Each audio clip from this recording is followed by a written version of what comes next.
Satyabama Institute of Science and Technology, Chennai and Sriperumbudur. காஷ்மீரில் பஹல்காம் தாக்குதல் நடந்து முடிந்த பின்பு பயங்கரவாதிகள் மேல் உள்ள கோபத்தால் இஸ்லாமியர்கள் மீது வெறுப்பை உமிழ்ந்த நேரத்தில் ஒரு பெயர் மட்டும் தனித்து நின்றது. அதுதான் சயீத் ஆதில் ஹுசைன் ஷா. நெருக்கடி நிலைகள்தான் உண்மையான தலைவர்களை உருவாக்கும். காஷ்மீரின் பஹல்காமில் செவ்வாய்க்கிழமை பிற்பகல் வரை சயீத் ஆதில் ஹுசைன் ஷா தனது மனதுக்கு நெருக்கமான குதிரைகளுடன் அங்கு வரும் சுற்றுலா பயணிகளை பஹல்காமில் உள்ள இயற்கை அதிசயங்களை ரசிக்க செய்து மகிழ்ச்சியாக தன் காலத்தை கழித்திருப்பார். ஆனால் பஹல்காமில் நடந்த பயங்கரவாத தாக்குதல் எல்லாவற்றையும் தலைகீழாக மாற்றிவிட்டது. தன்னை நம்பி இந்த பகுதிக்கு சுற்றுலா வந்தவர்களின் தலை துப்பாக்கி முனையில் இருக்கிறது. ஏன் இந்த அப்பாவி மக்களை கொல்கிறீர்கள் என்ற குரல் சயீத்தின் வாயிலிருந்து வந்ததும் இவர்களை விட்டுவிட்டு சென்று விடு என்கிறது பயங்கரவாதிகளின் குரல். தான் ஓட்டும் குதிரைகளைப் போல வேகமாக எண்ணங்களை ஓடவிடாமல் திடமான கடிவாளமாக தன் மனதில் இருந்து என்னை நம்பி வந்தவர்களை நான் கைவிட மாட்டேன் என்கிறார் சையத் ஆதில் ஹுசைன். பயங்கரவாதிகளின் துப்பாக்கியை கையால் பிடித்து அழிக்க நினைத்த அவரது நெஞ்சுக்குள் புல்லட்டுகள் பாய்ந்து உயிரிழக்கிறார். அவர் மதத்தால் மட்டுமே இஸ்லாமியன், மனதால் இந்தியனாக, மனிதநேயமிக்க மகத்தான மனிதனாக நிற்கிறார். அவரின் துணிச்சலான செயல் குறித்து அறிந்ததும் ஜம்மு காஷ்மீர் முதல்வர் ஒமர் அப்துல்லா உள்ளிட்ட ஆயிரக்கணக்கானோர் பஹல்காமின் ஹபத்த நாடு கிராமத்தில் நடந்த அவரது இறுதிச் சடங்கில் கலந்து கொண்டனர். காஷ்மீரில் நடந்த தாக்குதலின் போது மனிதநேயத்தை விதைத்தவர்களில் இவர் ஒரு உதாரணம்தான். புனேயில் இருந்து வந்த அசாவரி ஜாக்டேல், தந்தை சந்தோஷ் ஜாக்டேல் மற்றும் அவரது மாமா ஆகியோரை இழந்த துக்கத்தில் வேறு ஒரு குதிரைக்காரரால் தப்பியதை நினைவு கூர்ந்தார். நான் தைரியத்தை வரவழைத்துக் கொண்டு பயணிக்கும் போது என் அம்மாவுக்கு காலில் காயம் ஏற்பட்டது. அப்போது ஒரு குதிரைக்காரர் தான் எங்களை மீட்டு எங்கள் டிரைவரிடம் கொண்டு போய் சேர்க்க உதவினார். அந்த குதிரைக்காரர் எங்களை பாதுகாப்பாக வெளியே கொண்டு வந்தார். அந்த கார் டிரைவர் நாங்கள் ஸ்ரீநகரிலிருந்து புறப்பட்ட பின்பும் எங்களை தொடர்பு கொண்டு பத்திரமாக வீடு சேர்ந்தோமா என தொடர்பிலேயே இருந்தார்.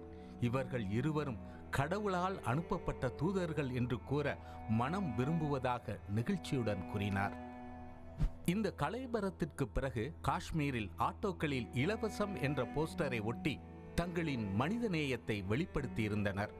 அங்கிருந்து விமான நிலையம் மற்றும் மற்ற போக்குவரத்துகள் மூலமாக சொந்த மாநிலங்களுக்கு செல்லும் சுற்றுலா பயணிகளை அவர்களின் இடத்திற்கு கொண்டு சேர்க்க இலவச சேவையை வழங்குகிறார்கள் ஆட்டோ ஓட்டுநர்கள். சுற்றுலா பயணிகளிடம் கூடுதலாக கட்டணம் வசூலிப்பார்கள் என்று சொல்லப்பட்ட இவர்கள்தான் இன்று இலவசமாக அனைவரையும் பாதுகாப்பாக ஊர்களுக்கு அனுப்பி வைத்து தங்களின் மனிதநேயத்தை மெய்ப்பித்தனர். பயங்கரவாதிகளால் கொல்லப்பட்ட சயீத் ஆதில் ஹுசைன் ஷாவின் உறவினரான நசாகத் அகமத் ஷா இந்த பயங்கரவாத தாக்குதல் நடந்த இடத்தில் இருந்தார். 3 குழந்தைகள் உட்பட 11 சுற்றுலா பயணிகளை காப்பாற்றியதில் இவர் முக்கிய பங்கு வகித்தார். 28 வயதான நசாகத் மணமக்கள் 4 ஜோடிகளையும் 3 குழந்தைகளையும் காஷ்மீர் பயணத்திற்காக அழைத்துச் சென்றிருந்தார். அவர்கள் அங்கிருந்து புறப்பட உள்ள தருணத்தில் துப்பாக்கி சத்தம் கேட்டு அவர் குழந்தைகளை பிடித்து கொண்டு தரையில் படுத்துக்கொண்டார். என் முதல் கவலை அந்த சுற்றுலா பயணிகளின் குடும்பங்களின் பாதுகாப்பே. நான் குழந்தைகளை பிடித்து கொண்டு தரையில் படுத்துக்கொண்டேன். அந்த இடம் வேலிக்குள்ளாக இருந்ததால் தப்பிக்க எளிதாக இல்லை. ஆனால் ஒரு சிறிய திறப்பை கவனித்தேன். உடனே அனைவரையும் அந்த வழியாக வெளியே செல்லச் சொன்னேன். அவர்கள் முதலில் குழந்தைகளை காப்பாற்றச் சொன்னார்கள். குழந்தைகளுடன் அந்த வழியாக பஹல்காம் நகரம் நோக்கி ஓடினேன். குழந்தைகளை பாதுகாப்பான இடத்தில் விட்டுவிட்டு மீண்டும் அந்த இடத்திற்கு திரும்பி மற்றவர்களையும் பாதுகாப்பாக அழைத்து வந்தேன்.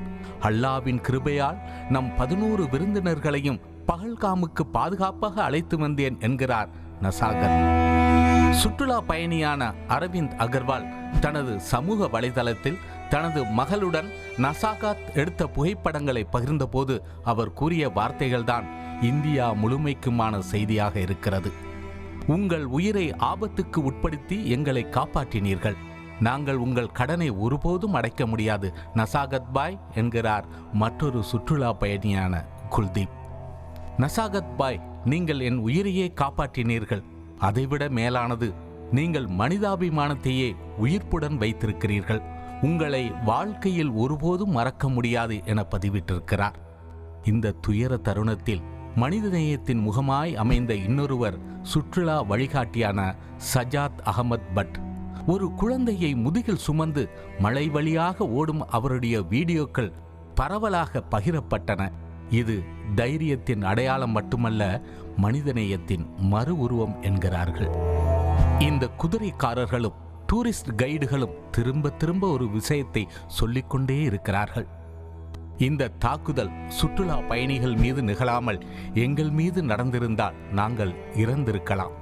நாங்கள் அனைத்து இந்தியர்களுடனும் நிற்கின்றோம். நாங்கள் அனைவரும் இந்தியர்களே என்கின்றனர். இது வெறும் வார்த்தைகள் அல்ல, இந்தியா முழுவதும் அவர்கள் மீது வீசப்பட்ட வெறுப்பு வார்த்தைகளின் வழி. Satyabama Institute of Science and Technology, Chennai and Sriperumbudur.